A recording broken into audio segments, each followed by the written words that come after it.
Great, thank you so much.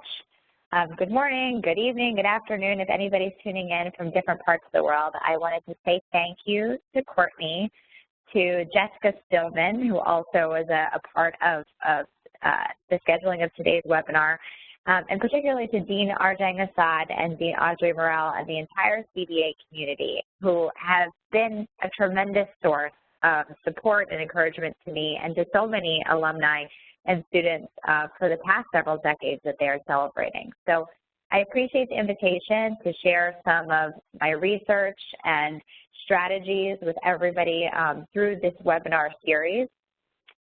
The title of the talk today is GenEffect 2020, Leading the Hyperconnected Multi-Generational Workforce.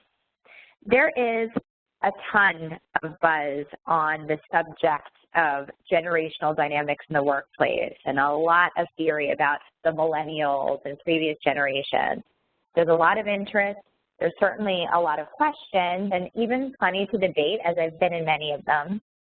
So I thought that, in all honesty, I would share something very important up front with everyone. If you don't already know me or of my work, I'm a really passionate champion for young talent, for investing in early career professionals and students. And the roots to how that came about are ones that we share, and that all goes back to the University of Pittsburgh. So this may or may not be the first talk that you've attended on generational dynamics, millennials, multi-generational workforce, but I hope it's different because my approach is more of a call to action.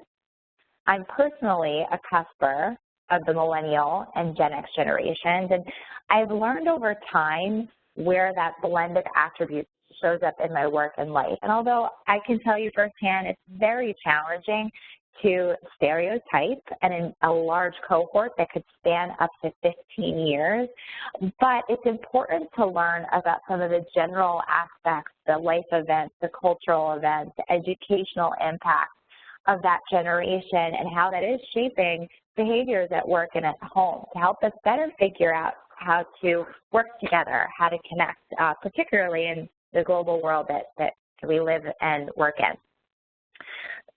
I wanted to start off, a bit personal and share with you that I was born in Philadelphia, but in my early childhood, we moved to a more rural blue-collar town in Pennsylvania, northeast Pennsylvania, and akin to my dominant millennial attributes, I always had big dreams for myself.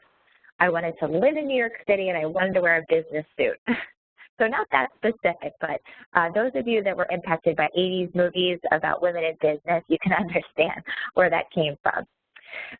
So at that time, I didn't have any real role models that were accessible to me that looked like who I wanted to be.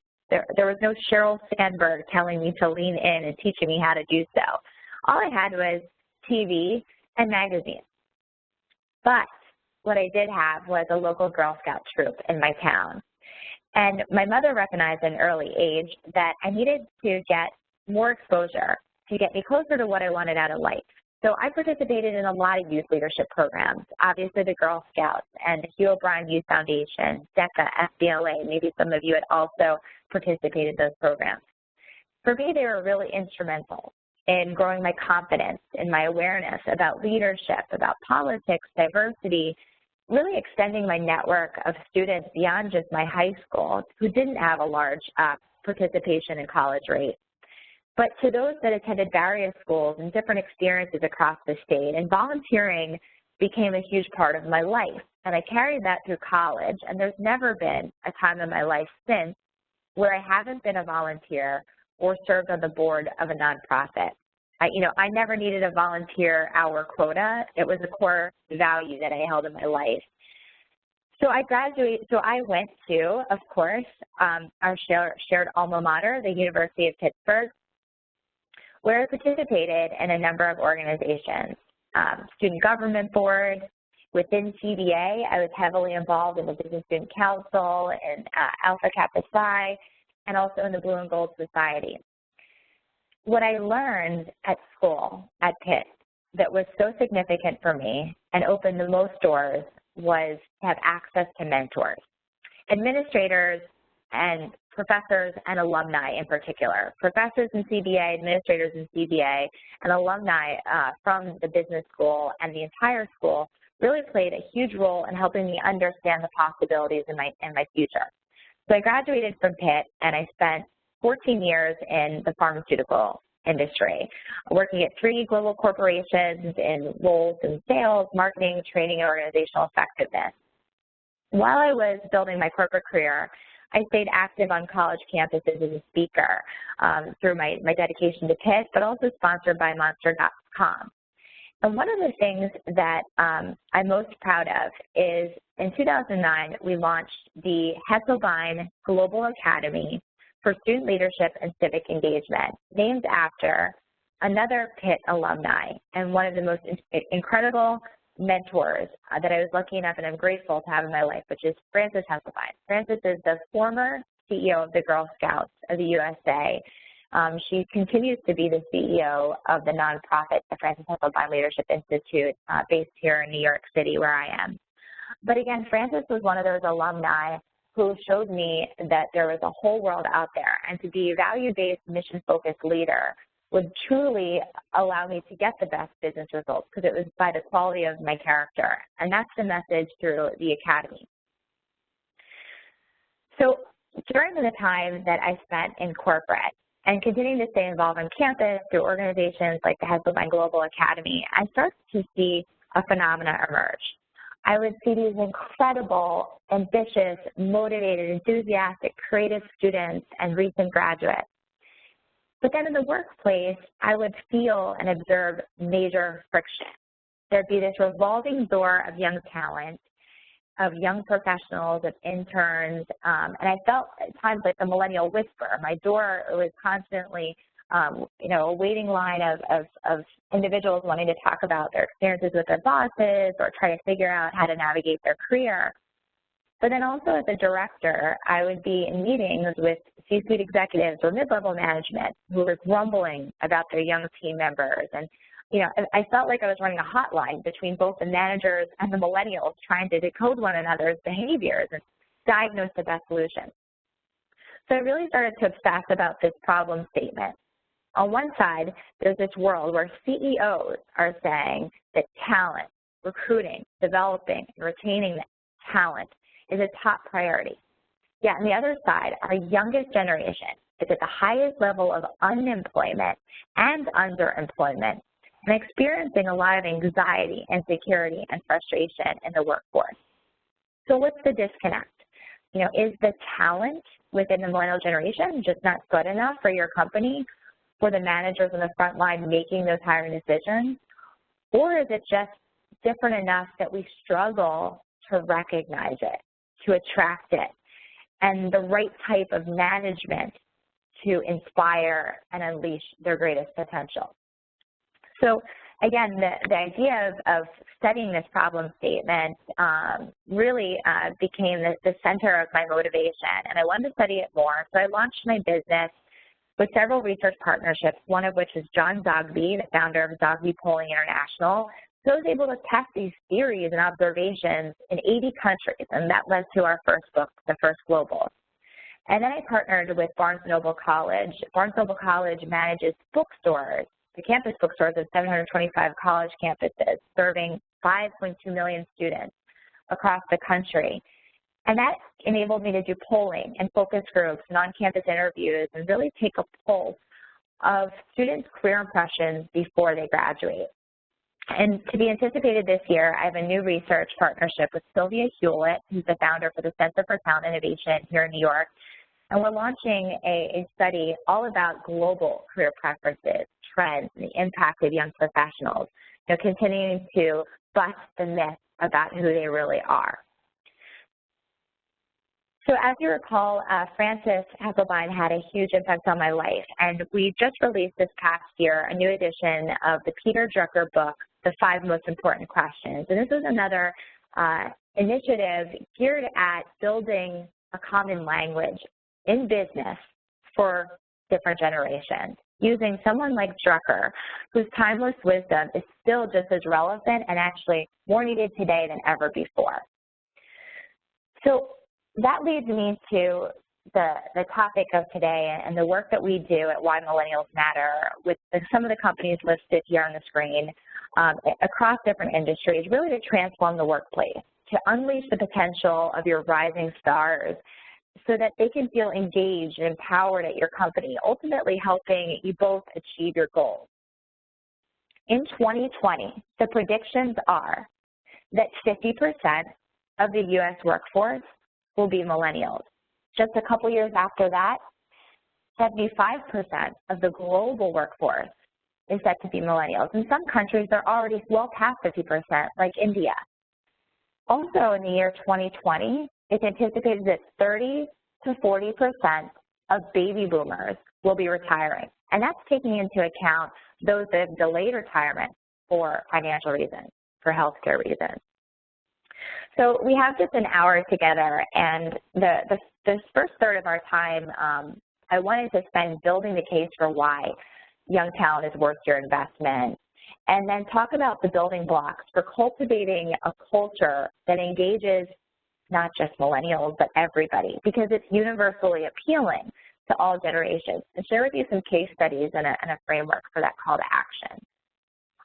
I can tell you that, and of course we have a Q&A for the last 15 minutes, that generational and cohort research is interesting. So it points the finger at causes like general attributes, attitudes, values, identity. Even parenting has an influence on generations. Of course, cultural, environmental, political events, the education system, communication, media habits, safety concerns. So what I wanted to do before I dig deeper is to ask you to take a moment and think about your life.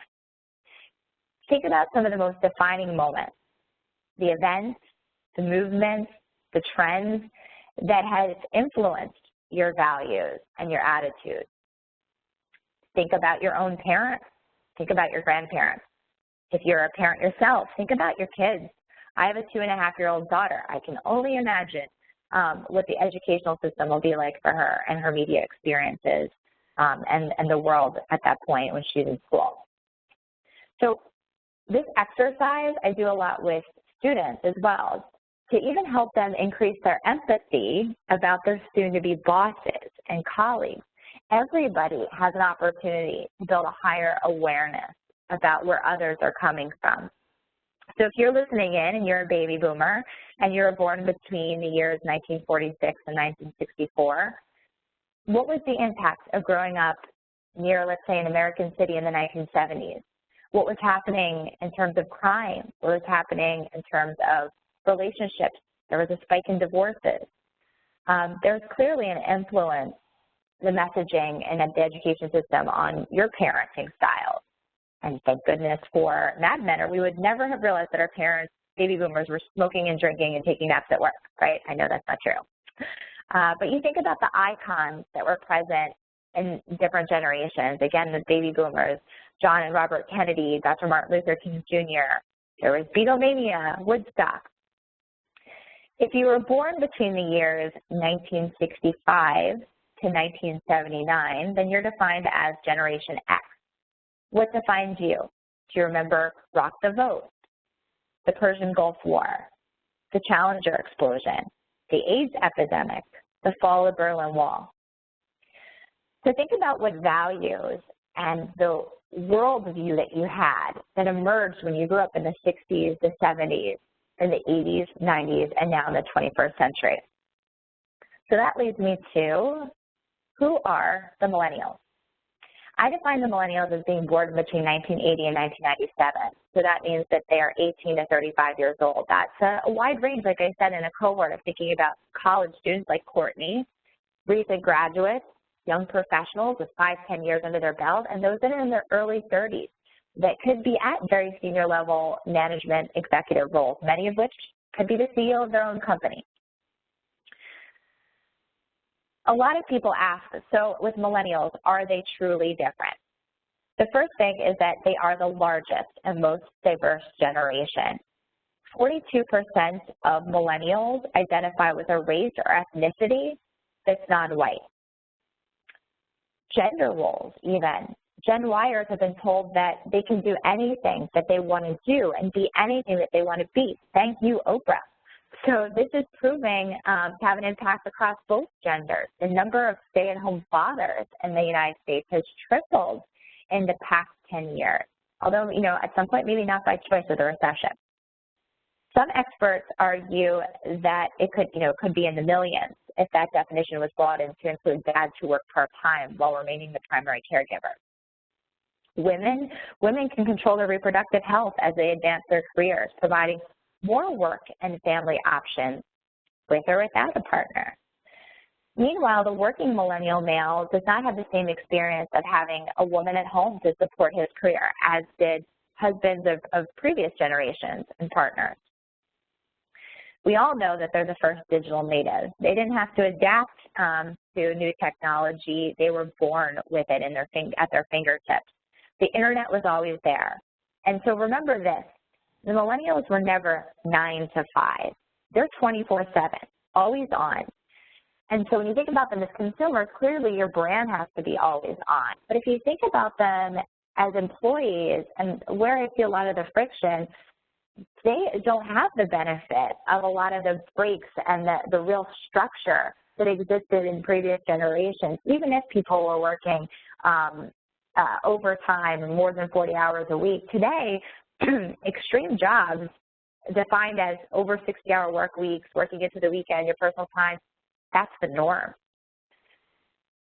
So as digital natives, they are being influenced by peers all over the world, and they've got competing messages on an unprecedented level. 48% of millennials say that word of mouth influences their purchases over ads. Millennials spend 18 hours a day consuming different media across several devices, and on average, millennials owned 5 smartphones by the time they had reached age 17, which is unreal when I remember. I think at 17, I probably still carried a pager. So user-generated content also makes up 30% of their time online. They trust and remember information found in user-generated content 50% more than traditional media sources. And in our focus groups, we find that that's because they feel that the information is more spontaneous. It's conveyed by a friend, a follower, a fan, or an authentic voice that they trust. So you think about this messaging that's surrounding our young early career talent and what that background noise was for previous generations. I mean, think about if you're a Gen Xer and Be Like Mike was the big theme. You'd see Michael Jordan in those ads and you felt like that's what I'm striving towards. Take a commercial launched by Nike last year that talks about the fact that we all can be our best. We all can be a hero. We all have an athlete in them, in ourselves. It's a different message, and it definitely leaves its mark. So this generation is the master of self-expression. 75% have a profile on a social networking site. 20% post videos of themselves online. I've seen this in person, but 38% have 1 to 6 tattoos. And last night, I had the honor of speaking with Frances Hesselbein at the Princeton Club here in New York City. And Frances shared a secret with the group. And if you don't know, again, Frances was the CEO of the Girl Scouts in the 70s. So she celebrated a very significant birthday last year. But Frances shared with the audience that she has 2 tattoos. Fortunately, they are written in invisible ink, but they are 2 Peter Drucker quotes. So she shared that, and immediately I saw that it got the attention of a number of students that were in the room and became a great connector. So back to millennials. This is the most educated generation. 61% have attended college, which is a significant increase over other generations. In over 83 countries, women are the majority of students in both undergrad and postgraduate education. Now, pair with that they've got a lot of debt, $1.2 trillion of student debt, and a 500% surge in tuition since 1985. They are often, this is a big topic in the media, delaying life events. 56% of Gen Y Generation Y millennials have, with student loans, have delayed at least one major life event. And you know the number one thing that they're putting off, I'm sure you can guess it, it's buying a home. 30% of millennials specifically cite student loans as their main barrier to home ownership. And 57% of people aged 18 to 40 say that having student loans has forced them to limit travel. And then this one, I gave a statistic at a talk I gave last month at Temple University and asked any of the students in the room, about 400 students were in the room, to raise their hands if they agreed. 20% of millennials say that student loans have limited their ability to date and have romantic relationships. So it also makes sense that if you think about all that, maybe why a third of all 18 to 34-year-olds are living at home with their parents. And what happens when you think about millennials living at home, you immediately visualize the lazy, entitled kid that's hanging out on the couch all day long, and that is not what we see in our research and what we hear. So you think back to that cultural trend, and this being the most diverse generation, many cultures value multiple generations in one home. And again, going back to that student debt and wanting to make smart and savvy choices about your future that may not be as accessible in that traditional sense to what your parents had. So we're talking about, let's see, their values. You can think about some of their habits in terms of politics and some of their opinions and their expressions. You know, they're one of the most politically progressive generations in decades. They voted for Barack Obama over John McCain by a 2-to-1 margin. They opposed the Iraq War by 77 to 21%. For the most part, they're comfortable with gay marriage, immigration, racial and gender equality.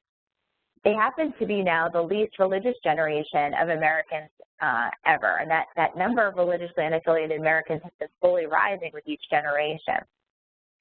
But to them, despite all of these challenges, despite the heavy nature of the news today, the world is good, and they've remained positive, overwhelmingly positive. So despite all those troubling stats I shared about their current state, technology excites them. It excites them about the possibilities in the world of what they can be, what they can do, see, and achieve.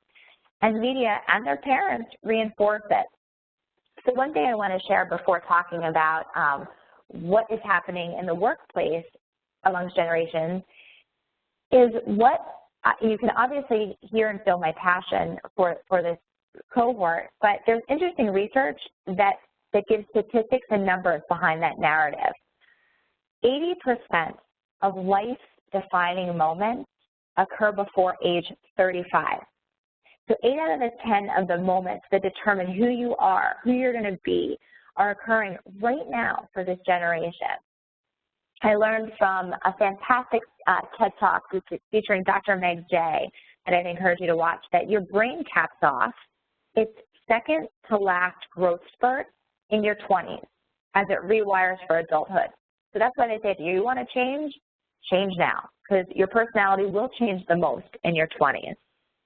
And then this one's really important, which is that the first 10 years of your career has an exponential impact in determining your lifetime earnings. So having financial savvy, having mentors, really helping students today and recent grads make smart decisions, that's so significant. It's such a significant role that you can play. But also, this is what's weighing on them, the anxiety, your decisions, your experiences, those aha moments, one good performance review discussion, a great mentor conversation, a coffee talk with an alumni can have an enormous impact on them in their future. So the talents that millennials bring to the workplace are, let me go back a slide for a second. The talents that they bring to the workplace are this optimism, and they are ambitious. Despite what you may hear in the news, 71% aspire to the top job, and that's higher than other generations. And they don't expect to be CEO tomorrow, and they aren't looking for fame, fortune, power. The Kardashians of reality TV have totally blinded us to the fact that they actually are driven by making a difference.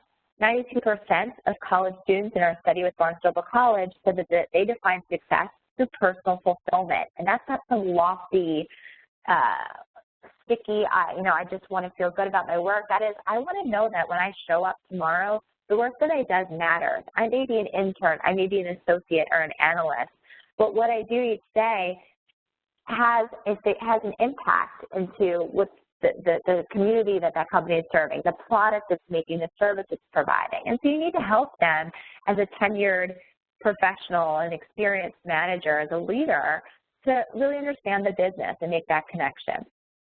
They're very community-minded. They're invested in resident leadership. They've got a new way of problem solving. It's crowdsourcing, which goes against the old norm of hierarchical problem-solving pathway.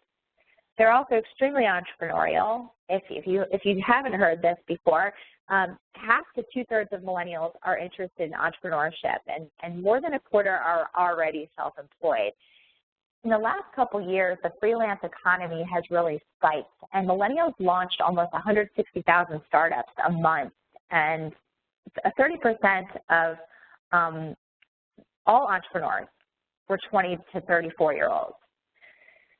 This phenomena that we tend to make fun of a lot, FOMO, fear of missing out, is a legitimate fear among millennials. And as a judge for the International Drucker Challenge this past year, I read essays from students from Ireland to Singapore, Nigeria, back to the U.S., all talking about this, the magnification of being a hyper-connected generation.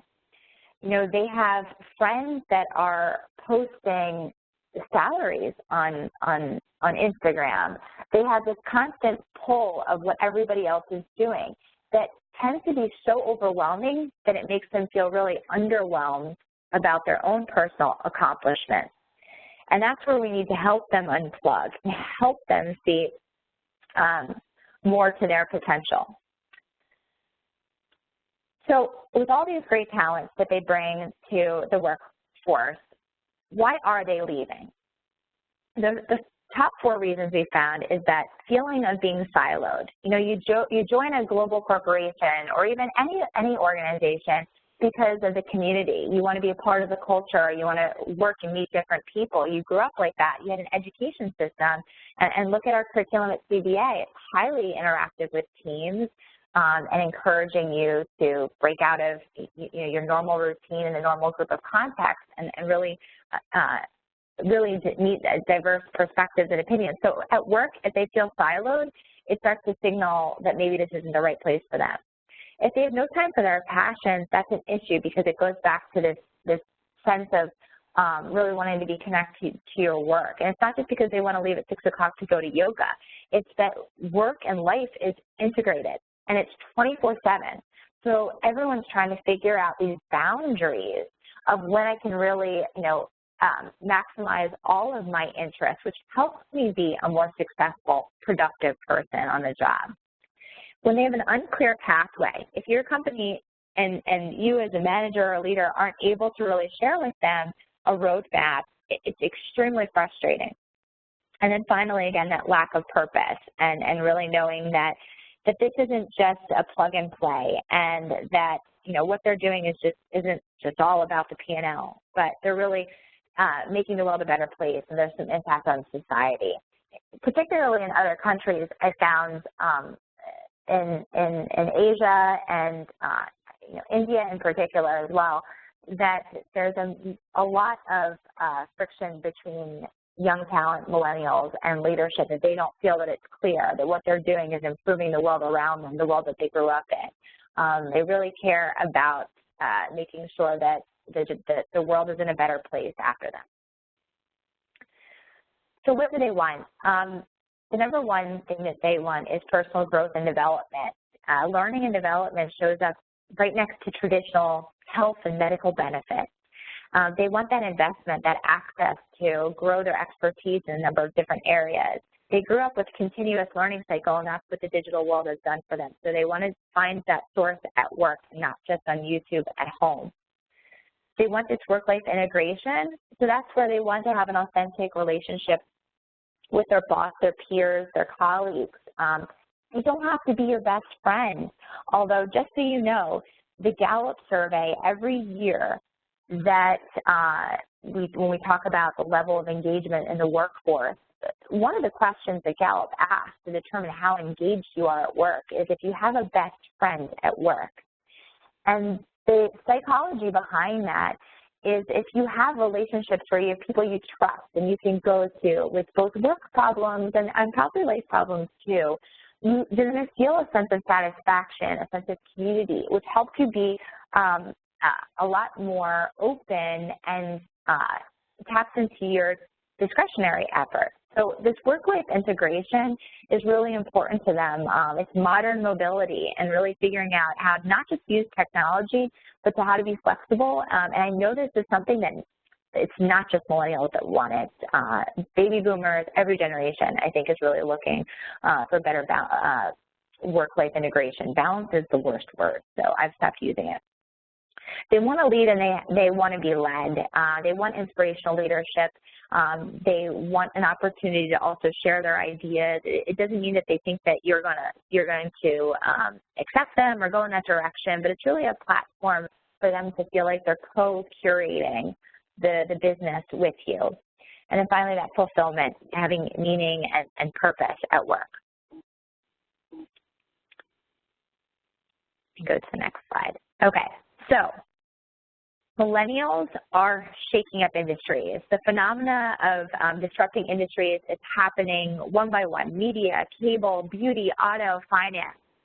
Disrupting the industry is a phrase used to represent radical and revolutionary changes to a business model in order to stay relevant. So this generation doesn't typically want traditional things. I talked about the fact that they're delaying childbirth and marriage, you know, because of circumstances, but also on purpose, so that they can fulfill professional, activist, creative, artistic goals and be active in their communities. So in the midst of this pursuit, they actively want and expect different services and products to support their lifestyle. And this is the perfect case study for Apple, and making sure that they talk about is their products support your life. So these changes are sweeping across categories, auto, tech, banking, fashion, and some industries I feel like they know it's coming and they prepare, whereas others are completely unaware and not ready and blindsided. I mean, you think about the auto industry. In the U.S., the car is the symbol of the American dream, has certainly eroded over time. New car purchases by those aged 18 and 34 dropped by 30% in the U.S. between 2007 and 2012. But I do know that a lot of the car companies, the automakers, Ford, GM, are doing as much as they can to co-create again with millennials and think about how they can adapt this consumer segment and their own workforce. Banking, financial services will change exponentially. A study that came out of Viacom, the parent company for MTV, their in-house agency Scratch, found that 2 out of 3 millennials believe that how we access our money will become irrelevant. They also found that 20% of college students are actively avoiding the financial industry, the banking industry, as a career pathway. And you could be the most prestigious investment bank in the world. I could have worked with you, and it's still an issue. You may still feel like you're going to get a lot of applicants and you're always going to have a flood of people knocking on your door, but the risk is, who are you risking leaving out? Who is that 1 out of 5 student? Are they different in terms of diversity, their backgrounds? What is it that, you know, about the industry that's not appealing to them right now? So cable, we've heard of cord nevers, you know, forget cord cutters. A lot of students today have never had traditional cable. Everything's been online. They would never imagine in New York City paying $200 a month for cable TV.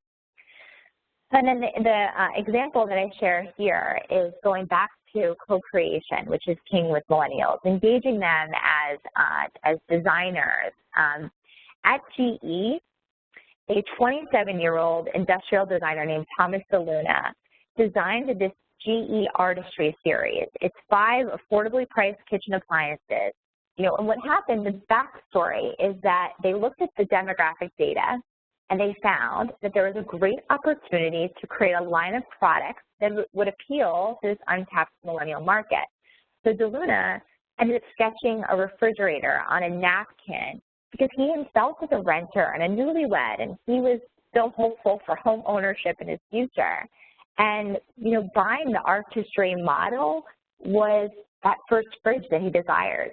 So these products were targeted towards first-time millennial home buyers, and GE had launched artistry at a price that would be quick with the sensibilities of younger consumers, and energy efficiency as well. They took into account all the different values that they heard from working directly with their customers. Okay, so that leads us to GenEffect 2020. I talked about some of the statistics about 50% of millennials will be comprise our workforce in the year 2020, and that 30 to 40% of baby boomers are expected to leave the workforce. So truly connecting across generations in the next 5 years, 3 important things are: 1, to create a team-driven culture, which is inclusive and appreciative of the diversity of differences.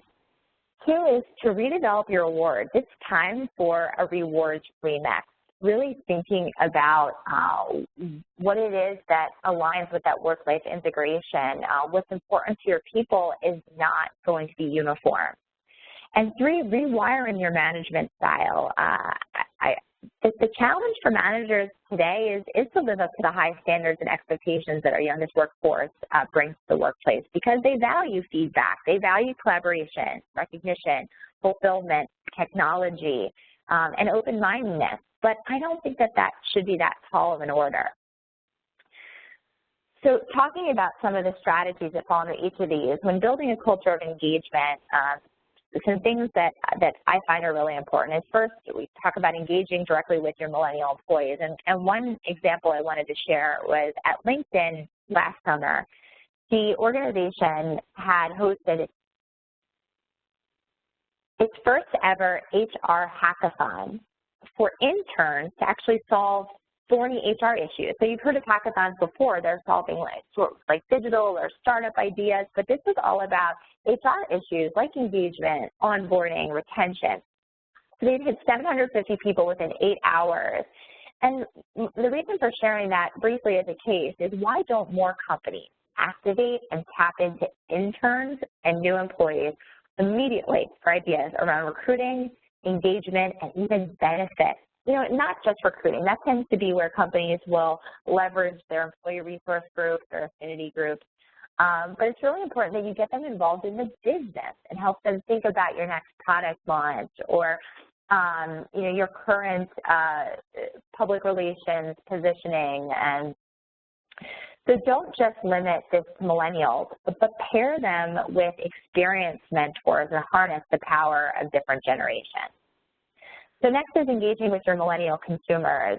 One of the best companies with this is Pepsi, and Pepsi really has been a leader in generational marketing for a long time. They had launched a project several years ago called the Pepsi Optimism Project, or POP, and the research was just really building upon the fact that Gen Y is so optimistic, and they had a lot of stats to back it up. And they debuted, you know, a new advertising campaign that was consistent with the positivity of that current social climate. But even more, the cooler to me and more significant innovation that they're deploying is around data visualization and insights socialization for the workforce. So as you can imagine, Pepsi is to the moon in data. They have so much data from, you know, consumers in-house that's sent to them. And currently the data is kind of sent within groups within the company to marketing or to the product teams. And obviously they want to maximize its impact. And it's coming in from grocery store cash registers to e-commerce portals and focus groups. And while they're collecting all of this, they realized that the biggest challenge they're having was making sense of it internally. So traditionally, and maybe some of you have experienced this in other industries, you take this data and you put it into these 60-page PowerPoint decks. Everybody's got binders and spreadsheets about all the data and these multiple hour-long meetings to talk about it. Not very inspiring, right? So Pepsi's North American Beverage Insights team designed this system of apps where they would embed experiential activations and quizzes to make the reams and reams of data that the company was producing more digestible. And guess who found it most compelling, and guess who was the idea maker behind it? It was the millennial talent on their team. Because millennials and Gen Z to come, they communicate and experience content in very different ways. They want digestible, quick, and immersive data that's visual. So Pepsi worked with a design agency to create this app, and now teams can create and distribute custom design content and data to their marketing, strategy, and product teams. And it lets them download content quickly, and those games, those quizzes, allow them to make the learning process fun and truly memorable, and then to activate immediately on those insights into the business.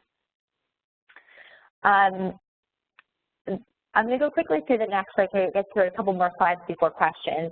Building cultural competency across the organization is critical. Again, this is the most diverse generation. So when they show up in the workforce and everybody looks the same, that doesn't make sense to them. And so there's been a lot in the news about the tech companies trying to, exposing their demographic data. And Pinterest in particular has demonstrated true appreciation for diversity at the CEO level, stating some really specific goals of what they want to change, both in leadership and behaviors. But most recently, as I think is really telling, is hiring an expert from the Catalyst organization, which is a leading research organization for trends for gender and diversity, to really lead the charge as their Chief Diversity Officer. Then to demonstrate inspirational leadership, Johnson & Johnson is a company as well that's putting a stake in the ground when it comes to diversity and to unconscious bias. As a CEO level, he sent out an email informing the whole organization about the leadership team's commitment to really break bias and better understand what biases we bring to the table so that we can be more aware of it and change the culture to be more inclusive. This last piece is where I urge you to look inside your organization. Our acronym, our method that we use at Why Millennials Matter, the SCORE, is recruiting, onboarding, advancing, retention. If you don't have an active millennial and multi-generational workforce strategy in each of those areas to leverage your internal talent to connect better with your external talent, you're missing a huge opportunity. No longer are the days of lifers at companies. It's really about creating ambassadors and actually working on these things and engaging your workforce together to solve some of those opportunity areas does lead to a higher level of loyalty. I'm going to quickly go through 2 last slides and then get back to you, Courtney, for questions. One, of course, I wanted to share as quickly is about advancing and developing.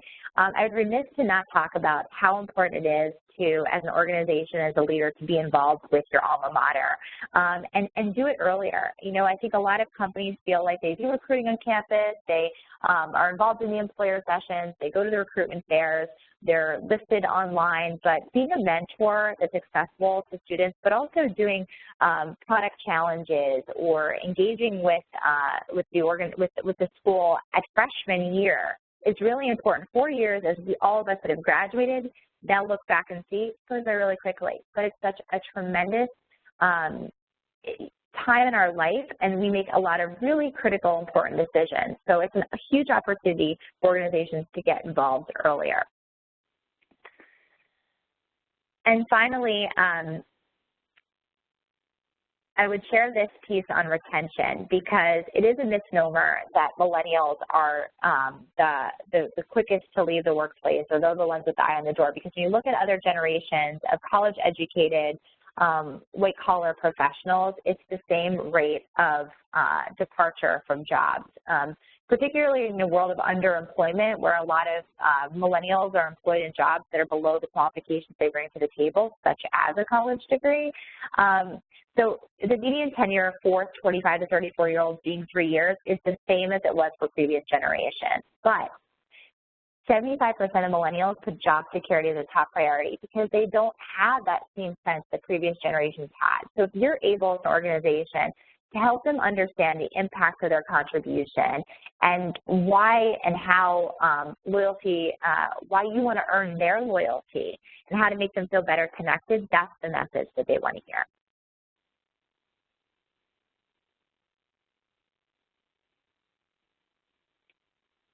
Okay, so leaving you with just these last 4 points, and happy to answer any questions if we had to go through too quickly some of the topics that you wanted to cover, is these 4 things. That leading the hyper-connected multi-generational workforce, number 1, means that you discover truly aligned talent. This is no longer about that superstar, the single soul star performer. It's about a constellation of stars. It's about the diversity of teams, the inclusivity of teams, cross-functional relationships, cross-cultural, making sure that young talent, any talent, all generations don't feel like they're working in silos. The second is that ROAR strategy of recruiting, onboarding, advancing, and retaining, but you've got to develop their true potential. At this point, they're still discovering a lot of their passions. They may think that they only exist outside of work, but you haven't connected them to the business in a way that they can feel truly a part of the mission of your organization, and that'll help them develop their true talent potential. Third, I didn't get to talk about this, is taking a broader view on results. Today, if they're looking for making a difference in personal fulfillment, rewarding them and recognizing the impact that they have outside of work, if they are volunteers, if they serve on nonprofit boards, if they're involved in a startup, if they have a side hustle, if they have a topic of expertise. Don't be so scared of the fact that they're building their brand outside the organization. If you can help them shape it in a way that's both bolstering their potential, it goes both ways. It's really wonderful for your organization and an attractor of talent back to your company too. And I think finally, dare to be great. It's too easy to make safe decisions these days, or to be scared of technology, or to be scared at the leadership and CEO level of making a bold move or setting a very specific target like they did at Pinterest, saying, we are going to hire aggressively recent college graduates, and we are not going to limit them to the high potential programs, treating just a few with extra leadership development, but really spread it out. You have to dare to be great for you to truly unlock innovation and unleash the best of your entire workforce. So with that, I appreciate everyone's time today, and Courtney, I'd welcome any questions if there are any. Oh, yes, and of course, this is my contact information. Thank you so much, Joan. So at this time, we will like to address any questions. And if you have questions about any of the material presented this afternoon, simply submit a question via the Q&A tab. If your presentation is full screen and you wish to submit questions, you will need to exit the full screen view and return to the WebEx event window before you will see the Q&A tab on the right of the screen. Now, just a reminder to ask a question, click on the Q&A tab, and a little box will pop up with a little question mark. You can click on that, and you will be taken to a box where you can type in your question. And again, if you would like to listen to this webinar again, it will be available in about 1 week's time on TIP Business's 20th anniversary page at cba.pitt.edu/20. If you really like today's webinar, we actually have another one coming up next Wednesday, January 20th at noon Eastern Time. This is A Path in Business, Computer Crimes and Cybersecurity. And this is presented by another CBA alum, Anthony Marmo, who is the former Pennsylvania Deputy Attorney General and Vice President and Data Protection at PNC. A few other upcoming events, we have a few other webinars coming up. The Associate Dean's Roadshow is taking on Philadelphia on the 28th, and then they are also moving to New York City on February 11th. And leaders can be followers, so please follow Pitt CBA on Facebook, Twitter, and Instagram. You can see the links on your page.